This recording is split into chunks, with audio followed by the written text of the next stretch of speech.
last, so this is the instructions for midterm for English 145 and 133, okay? So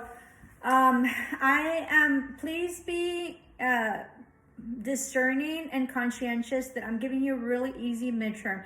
So I want it in writing and I want it in a Word document, okay? And make sure you title it, make sure that you put a title page, because it's very hard to figure out who's who, especially when I download all of them, and then if I get mixed up or something happens, I can't figure out whose it is, okay? So that way I can at least, you know, with your title page, I can see who it is. So make sure that you put your name, the title of your essay, because it's going to be an essay, and then of course your class, right? Because, and every time you mention your class, you need to mention your section. So it's either English 145, A500, or English 133, A500, okay? Because I don't know who's who and I don't know where you're at and what section it is, okay?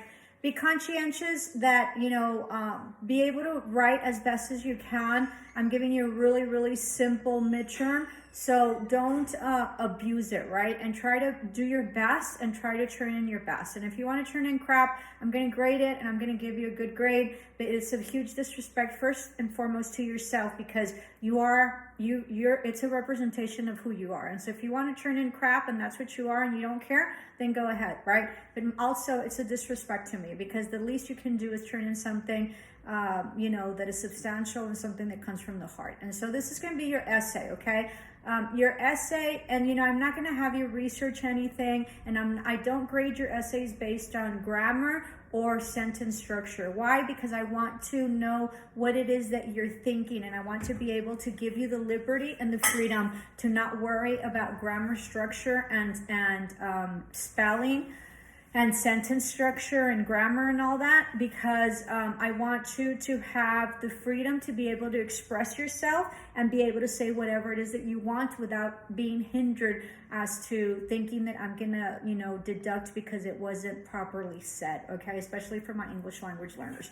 So, so be conscientious of that, all right? So, and I don't give you prerequisites. The only prerequisite and the only requirement is that it's in a Word document. You make it as long as you want or as short as you want. I mean, I would at least like, you know, at least 2 paragraphs. I think that would be good and it would be explicit, okay? So, but it's up to you, all right? So try your best and please turn in something of quality. I can't stand people not turning in something of quality, especially when it's something really easy. It's just like, you know, just like don't abuse it so much, right? Okay. So the essay, I was thinking a lot, and I you know, there's a lot of things that I wanted to, you know, to have you all write, okay?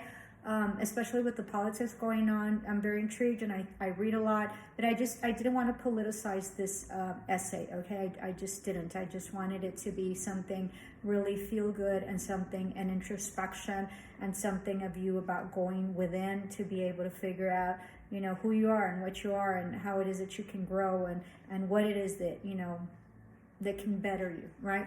So what I came up with is that the essay is going to be about, if you could do anything in the world, anything, right? What would it be?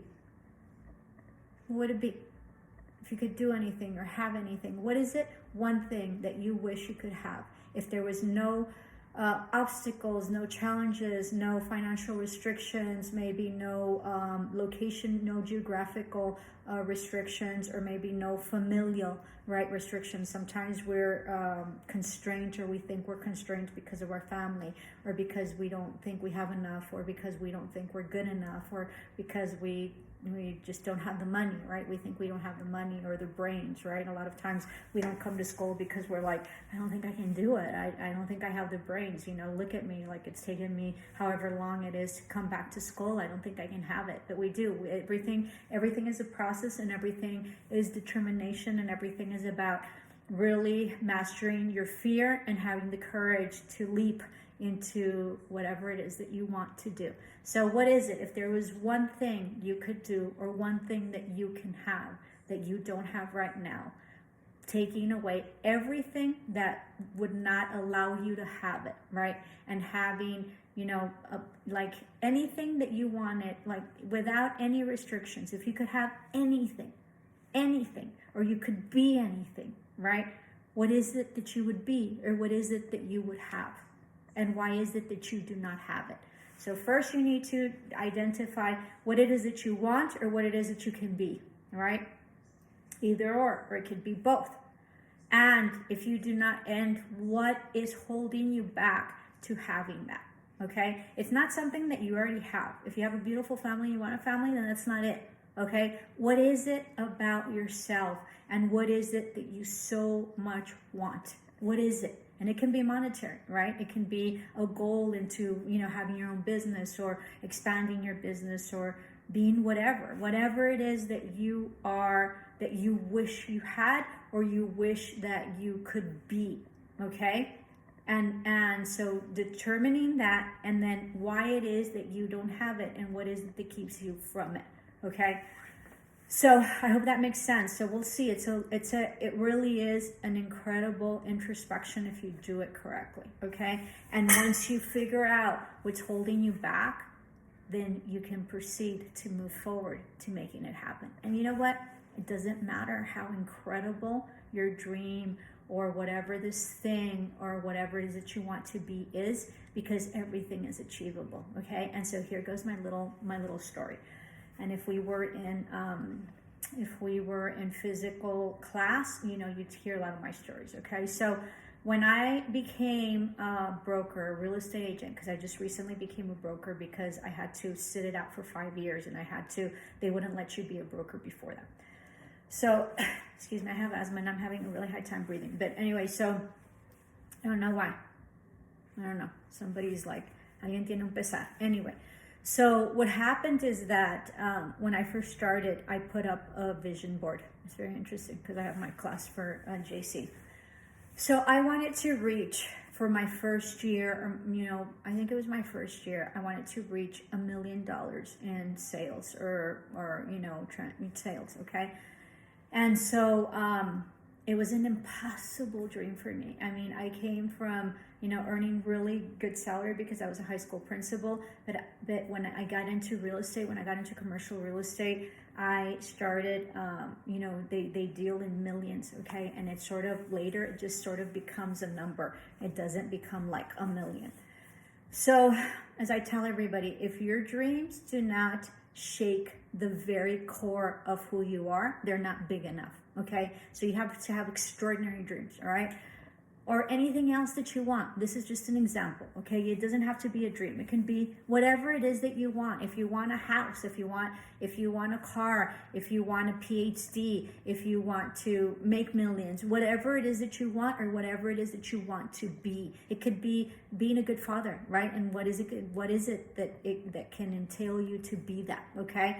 Or whatever, but you need to identify it, and then later you need to state why it is that you don't have it, because it's something that you do not have. So if you want a house and you have a house, then that's not it, okay?